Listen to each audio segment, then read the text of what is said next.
Assalamualaikum warahmatullahi wabarakatuh. Perkenalkan, saya Novi Wahidatun Nisa dari kelas 11 TKJ 4 nomor absen 9. Diagram rangkaian operasi komunikasi VoIP bab 8. A. Diagram rangkaian operasi komunikasi VoIP. Layanan VoIP memanfaatkan infrastruktur jaringan data yang sudah ada untuk melakukan komunikasi suara dengan memanfaatkan media internet. Dalam komunikasi VoIP, pengguna melakukan komunikasi telepon melalui terminal yang berupa PC atau telepon biasa. Dengan menggunakan teknologi VoIP, banyak keuntungan yang dapat diambil. Salah satunya adalah biaya yang digunakan lebih murah jika dibandingkan dengan tarif telepon tradisional, karena jaringan berbasis IP bersifat global. Teknologi VoIP diperkenalkan setelah internet mulai berkembang pada tahun 1995. Awalnya, kemampuan mengirimkan suara melalui internet hanya merupakan eksperimen dari beberapa orang atau perusahaan kecil. Perusahaan yang pertama kali melakukan percobaan VoIP adalah Vocaltech, yang kemudian diikuti oleh Microsoft dengan program NetMeeting. Motor internet masih sangat lambat, di mana masih menggunakan model dial-up dengan kecepatan kurang lebih 36,6 kilobyte. Backbone internet pun masih kecil. Aplikasi yang menggunakan banyak bandwidth seperti suara atau video masih sangat terbatas penggunaannya. Dalam komunikasi VoIP, pengguna melakukan hubungan telepon melalui terminal yang berupa PC atau telepon biasa. Dan dalam perkembangannya, VoIP lebih membutuhkan sedikit bandwidth jika dibandingkan dengan telepon biasa atau konvensional.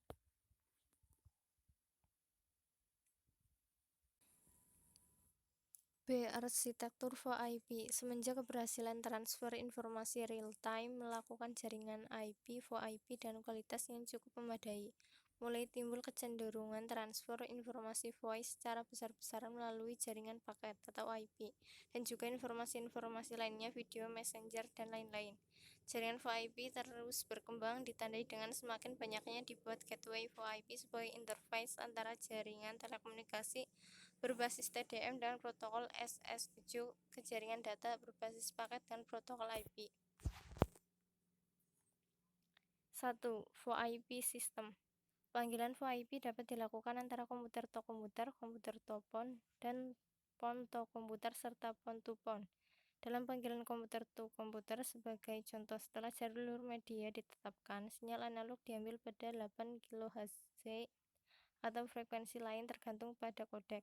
Paket tersebut kemudian dikodekan dalam format biner yang sesuai. Paket yang dikodekan dimasukkan ke dalam paket UDP dengan ukuran berbeda dan dikirim melalui internet. A. Komputer to komputer. VoIP sistem komputer to komputer adalah koneksi VoIP yang menghubungkan dua buah komputer melalui sebuah broadband atau koneksi internet. VoIP sistem ini memiliki persyaratan khusus dalam penggunaannya, yaitu koneksi internet, headset, dan softphone. B. Komputer to phone. VoIP sistem komputer to phone hampir sama dengan sistem komputer to komputer. Perbedaannya adalah VoIP sistem ini memiliki kelebihan, yakni komputer dapat menghubungi nomor PSTN dan ponsel. Fasilitas tersebut dapat dilakukan jika pengguna komputer memiliki saldo pulsa dari perusahaan penyedia layanan VoIP. C. Phone to komputer dan phone to phone. VoIP sistem phone to komputer dan phone to phone dapat dilakukan apabila menggunakan IP phone yang dikoneksikan dengan jaringan internet dan memiliki saldo pulsa dari perusahaan penyedia layanan VoIP. Biaya koneksi yang dibebankan ke pengguna berbeda-beda pada setiap perusahaan penyedia layanan VoIP. Saat menggunakan VoIP sistem ini, pengguna dapat melakukan komunikasi ke IP phone lainnya, PSTN ataupun ponsel. Perbandingan antara teknologi VoIP dengan teknologi telepon konvensional. 1. Biaya. Perbedaan paling mencolok antara VoIP dan teknologi telepon tradisional adalah biaya. VoIP tidak hanya jauh lebih murah, paket tipikal biasanya akan mencakup panggilan lokal tanpa batas. Perusahaan lain-lain saat ini menawarkan kebanyakan layanan panggilan yang lebih murah, namun mereka tidak akan pernah benar-benar dapat mencocokkan tarif VoIP, apalagi mengalahkan mereka. 2. Kenyamanan. VoIP adalah sistem yang jauh lebih mudah digunakan daripada telepon biasa. Ini berasal dari fakta bahwa memiliki satu pemasok untuk data dan panggilan suara memungkinkan Anda menghubungkan semua teknologi dan aplikasi komputer di kantor. Efeknya adalah lingkungan kerja yang jauh lebih efisien. Jika perusahaan memiliki kantor di berbagai wilayah atau negara, VoIP sangat ideal untuk menangani panggilan internal ini tanpa biaya. Teknologi VoIP. Teknologi VoIP sangat pesat dalam penggunaannya dikarenakan beberapa hal berikut. A. Perkembangan teknologi transmisi SDH WDM pada VoIP menghasilkan kapasitas luar biasa, mengakibatkan tarif licit lain menjadi murah. B. Perkembangan teknologi IP memungkinkan penyaluran voice dengan kualitas yang cukup baik dan kemampuan melipat gandakan kapasitas menjadi 8 kali. C. Cost atau biaya per menit untuk VoIP menjadi sangat murah dibandingkan IDD.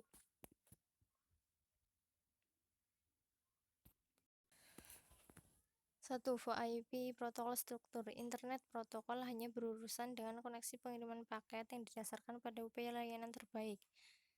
TCP adalah protokol kontrol berorientasi koneksi yang dapat diandalkan di atas IP. TCP memiliki karakteristik sebagai berikut. A. Reliable.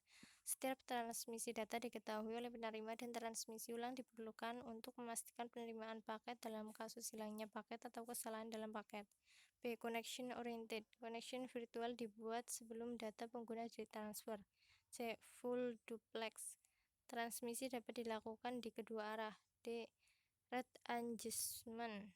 Tingkat transmisi meningkatkan ketika tidak ada kemacetan yang terdeteksi, namun tingkat transmisi berkurang ketika pengirim tidak mendapat respon dari penerima dalam jangka waktu yang ditentukan. Keuntungan menggunakan teknologi VoIP salah satunya adalah pengguna dengan kemajuan teknologi tersebut memungkinkan komunikasi suara, hanya satunya adalah penggunaan bandwidth yang lebih kecil. Memungkinkan komunikasi suara hanya membutuhkan sekitar 8 kbps. PSTN pelanggan harus menerima kualitas transmisi suara yang sama dengan apa yang untuk layanan telepon jaringan publik standar menggunakan jaringan telepon PSTN. Jaringan yang LIP merupakan jaminan QoS pada VoIP. Untuk menjamin jaringan yang lebih baik, quality of service pada VoIP adalah berikut ini.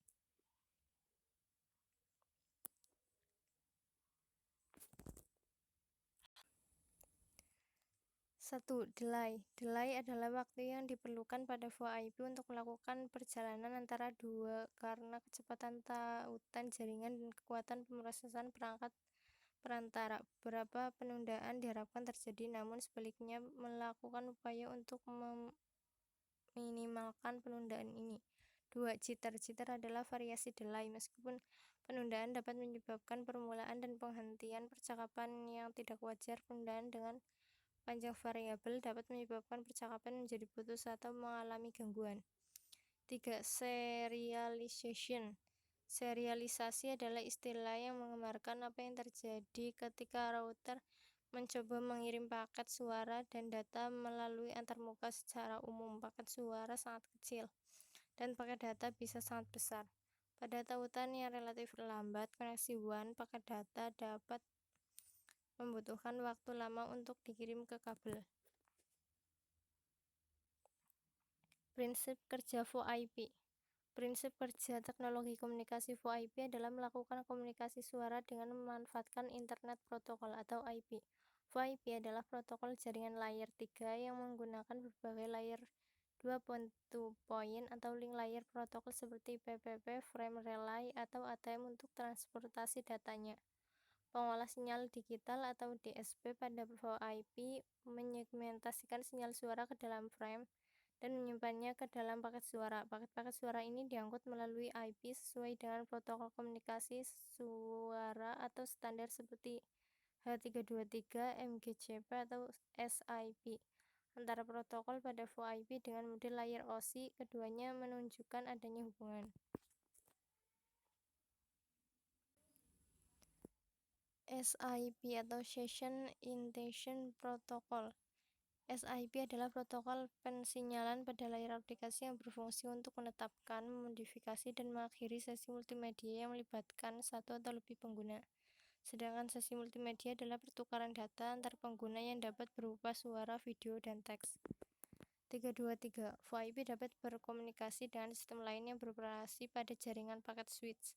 Agar dapat berkomunikasi, dibutuhkan suatu standarisasi sistem komunikasi yang berkompatibel satu sama lain. Standar H323 terdiri dari komponen protokol dan prosedur yang menyediakan komunikasi multimedia melalui jaringan berbasis paket. 3. Transfer Control Protocol atau TCP atau Internet Protocol atau IP merupakan protokol yang terbagi menjadi dua bagian yaitu TCP dan IP. Protokol ini menjaga keandalan tautan komunikasi NMON. Perannya adalah untuk mengirim dan menerima pesan atau paket data antar perangkat yang terhubung ke jaringan.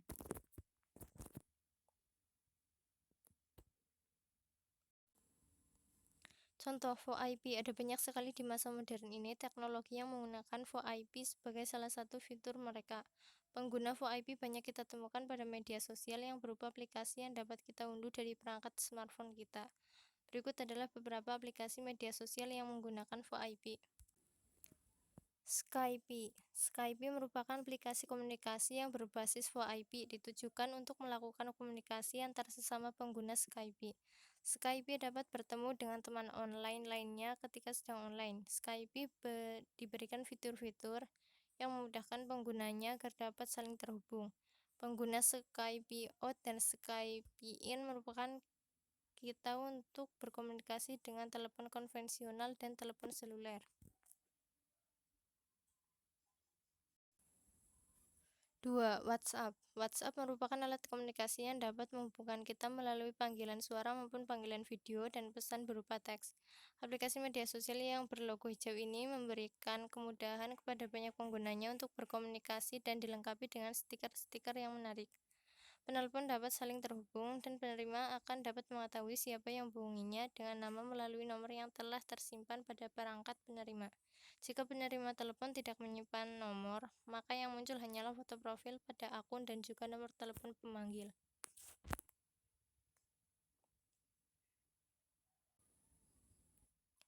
3. Instagram. Perkembangan masa membuat aplikasi yang satu ini kini hadir dengan panggilan suara, di mana dengan adanya panggilan suara kita dapat menelpon orang yang kita ikuti melalui VoIP. Namun berbeda dari WhatsApp yang dapat kita hubungi adalah orang yang kita ketahui nomor teleponnya.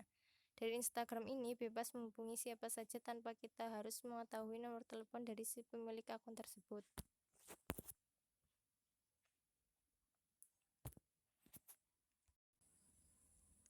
Diagram rangkaian VoIP. Diagram VoIP adalah topologi rangkaian VoIP yang digunakan dalam sebuah jaringan. Dalam membangun rangkaian jaringan VoIP terdapat beberapa variasi penyambung jaringan VoIP. Koneksi dapat dilakukan ke komputer dengan berbekal sound card dan headset melalui jaringan LAN maupun internet. Koneksi juga dapat melalui komunikasi suara dari komputer ke IP. PON melalui yang menggunakan gateway atau perangkat yang disediakan oleh suatu perusahaan penyedia layanan VoIP untuk dapat mengakses jaringan PSTN yang berada di wilayah. Perkembangan teknologi VoIP merupakan tidak lagi menggunakan jaringan lokal, tetapi telah mengkomunikasikannya. Membangun jaringan VoIP memerlukan untuk membentuk sebuah jaringan VoIP. Pengguna sambungan antar terang VoIP berfungsi sebagai ikan. Teknologi VoIP merupakan penggabungan dari jam, tetapi telah menggunakan jaringan internet sebagai bentuk beberapa unsur sebagai penunjang apa saja unsur komunikasinya yang diperlukan. Untuk sebuah jaringan VoIP adalah sebagai berikut. Software atau hardware yang diperlukan oleh komputer. Need meeting dan penghubung antara komputer dengan internet. Untuk beberapa unsur yang diperlukan untuk membangun sebuah jaringan VoIP. User agent. User agent merupakan sebuah software atau hardware agar dapat memanggil dan menerima panggilan. Hardware iPhone, USB phone, FXX dan FXO.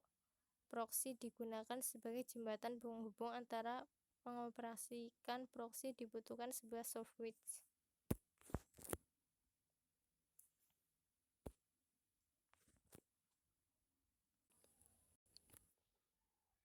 1. TCP, IPTCP atau IP. Transfer Control Protocol atau Internet Protocol merupakan sebuah protokol yang digunakan pada jaringan internet. Protokol ini terdiri dari dua bagian besar yaitu TCP dan IP. Dua application layer. Fungsi utama lapisan ini adalah pemindahan file dari sebuah sistem ke sistem lainnya yang berbeda, memerlukan suatu sistem pengendalian untuk mengatasi adanya ketidakkompatibelan sistem file yang berbeda-beda. Protokol ini berhubungan dengan aplikasi. Salah satu contoh aplikasi yang telah dikenal misalnya HTTP, FTP, dan Telnet untuk terminal maya jarak jauh.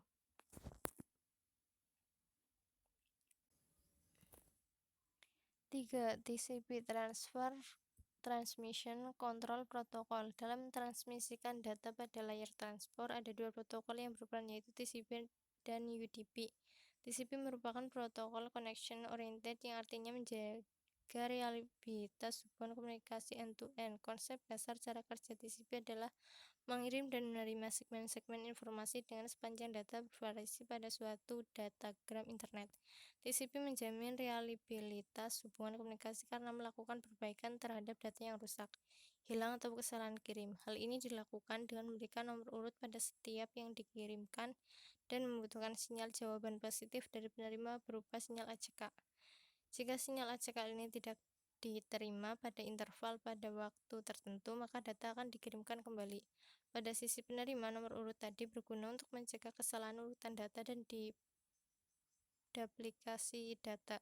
TCP juga memiliki mekanisme flow control dengan cara mencantumkan informasi dalam sinyal ACK mengenai batas jumlah oktet data yang masih boleh ditransmisikan pada setiap segmen yang diterima dengan sukses. 4. User Datagram Protocol atau UDP yang merupakan salah satu protokol utama di atas. IP merupakan transfer protokol yang lebih sederhana dibandingkan dengan TCP. UDP digunakan untuk situasi yang tidak mementingkan mekanisme reliabilitas. Header UDP hanya berisi 4 file yaitu source port, destination port, length, dan UDP checksum, di mana fungsinya hampir sama dengan TCP, namun fasilitas checksum pada UDP bersifat opsional. UDP pada VoIP digunakan untuk mengirimkan audio stream yang dikirimkan secara terus-menerus. UDP digunakan pada VoIP karena pada pengiriman audio streaming yang berlangsung terus-menerus lebih mementingkan kecepatan pengiriman data agar tiba di tujuan tanpa memperhatikan adanya paket yang hilang walaupun mencapai 50% dari jumlah paket yang dikirimkan.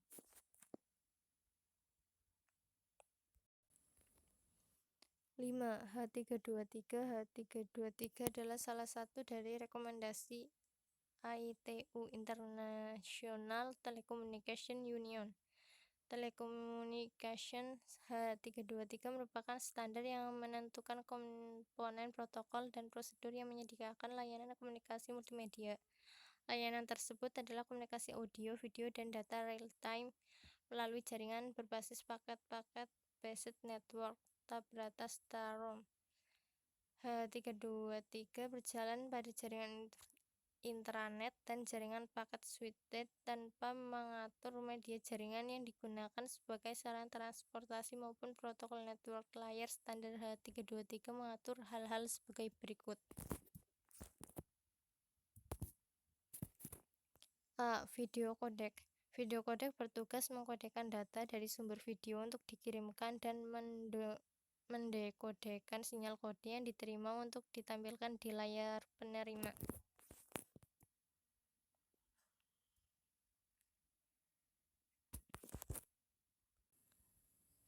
B. Audio codec. Audio codec bertugas mengkodekan data dari sumber suara untuk dikirimkan dan mengkodekan sinyal kode yang diterima untuk didengarkan oleh penerima.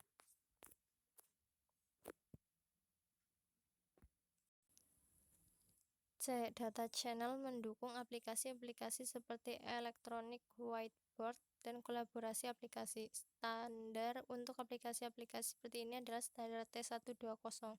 Aplikasi dan protokol yang berbeda dengan tetap dapat dijalankan dengan negosiasi menggunakan standar H245. D. Sistem Control Unit. menyediakan signaling yang berkaitan dengan komunikasi antar terminal H323, H2250. Layer memformat data video, suara, data, dan informasi kontrol lain sehingga dapat dikirimkan melalui LAN interface sekaligus menerima data yang telah diformat melalui LAN interface. Sebagai tambahan, layer ini juga bertugas melakukan error detection, error correction, dan frame sequencing agar data dapat mencapai tujuan sesuai dengan kondisi saat data dikirimkan. LAN interface harus menyediakan koneksi yang handal untuk flow control dan unreliable data channel connection, misal UDP, dapat digunakan untuk pengiriman audio dan video channel.